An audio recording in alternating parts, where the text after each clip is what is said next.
范老师，各位大家午安。我姓袁，听说坐在最后一排的人啊，不举，人家不会知道他来，所以为什么最后一排的就是那么多的原因？我大概1个多礼拜以前哈，1个礼拜之前刚刚从北京、从大连、从哈尔滨回来，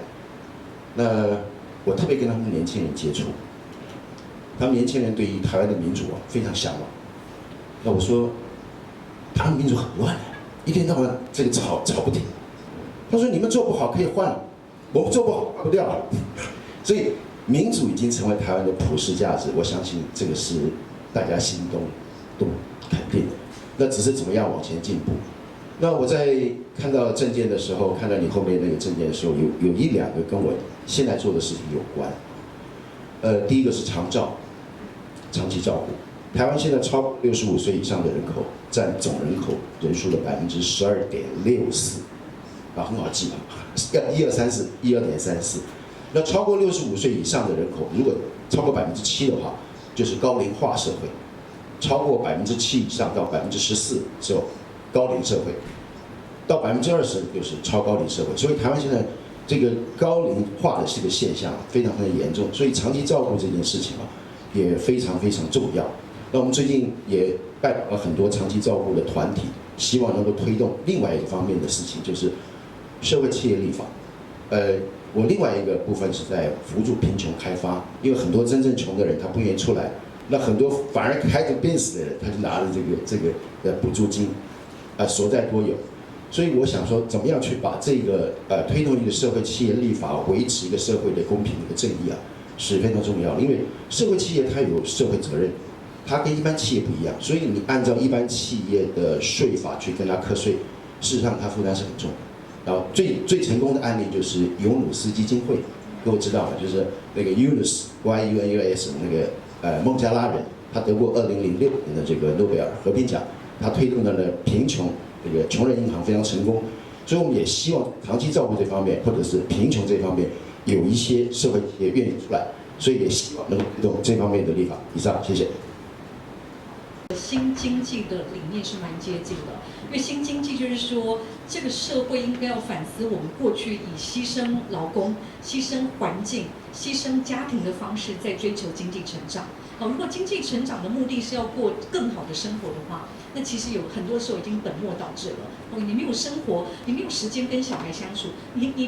要出去那个好山好水已经被破坏了，更何况的空气跟食品安全都被影响。那这部分就是说，那到底怎么样做？第一个，社会需求很重要，有社会需求的部分，其实应该就要有好的产业投入。那到底要非盈利化或者盈利化那个部分的，我想是需要更多仔细的讨论。所以基本上我很支持，就是说社会企业这个部分如何能够纳入我们整体的经济的规划。那贫穷这个议题，我想在很多国家都有用这方面来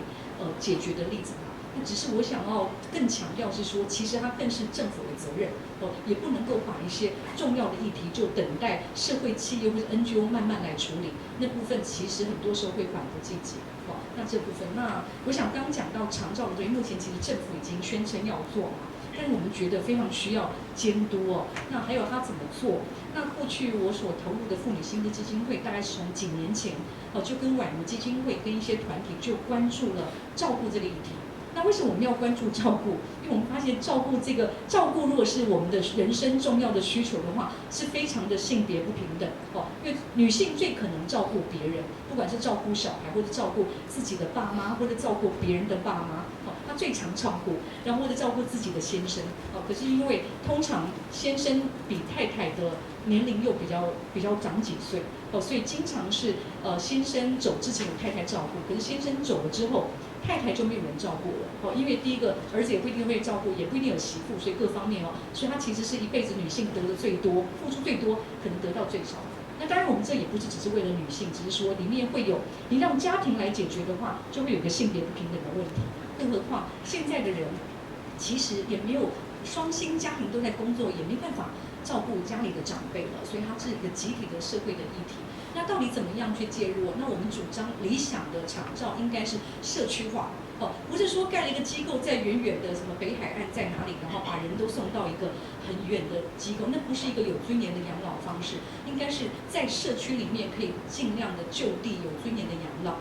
另一方面它要平价化嘛。如果你今天都包给了，是说长荣、包给长庚、包给谁哦，这部分有钱人买得起的东西，我们不用帮他烦恼。重要是中产阶级哦，还有更多就是说，就是说低于中产阶级人其实才需要我们的协助，所以它应该平价化。第三个应该要优质化，如果没有一定的品质。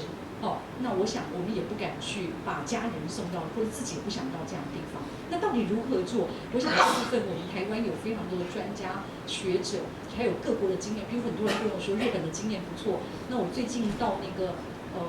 我是去哪？中正嘉义的时候，还有很好的在地的医生跟我们说，他们想要推动就是居家医疗，医生像日本的制度，医生到你家里，而且医生就在社区里面。最近我们柯 P 市长要推动的是，好像是要到家里嘛，什么？我看到我没有读得很仔细，可是我们有些朋友觉得这样还不够，应该医生就在社区当中，因为他觉得很多的医疗的问题是在照顾的细节中，所以照顾跟医疗不应该过度的分离。好，那这样子，那这个对涉及到资源嘛，你能够如何养这样的医生，让他在社区当中？好，那这部分我想有很多的细节都需要一起关注。那目前我们台湾比较是第一个是裁员的部分，还需要讨论。第二个，你要好的品质，当然就是就要像你好的媒体就要有钱嘛。公共电视的钱太少。那第二个就是那输送管道怎么样建立起来？那我最近参加一个论坛，就是针对柯 P 市长要取消那个什么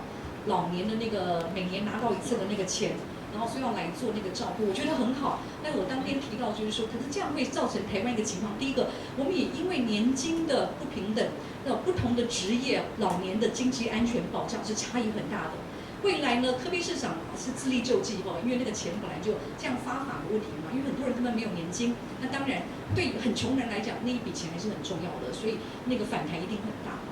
可是第二个就是说，这样做了之后，那我将来我是台北市民，或者我是澎湖县民，或者我是花莲县民，我们老的那个照顾的状况还差异很大了，又多了一个县市不平等。所以我觉得如何能够让一个人的老年的经济安全跟被照顾的品质，不会因为县市跟职业有很大的不平等，那这是一个我们应该要去追求的一个目标跟努力的方向。谢谢。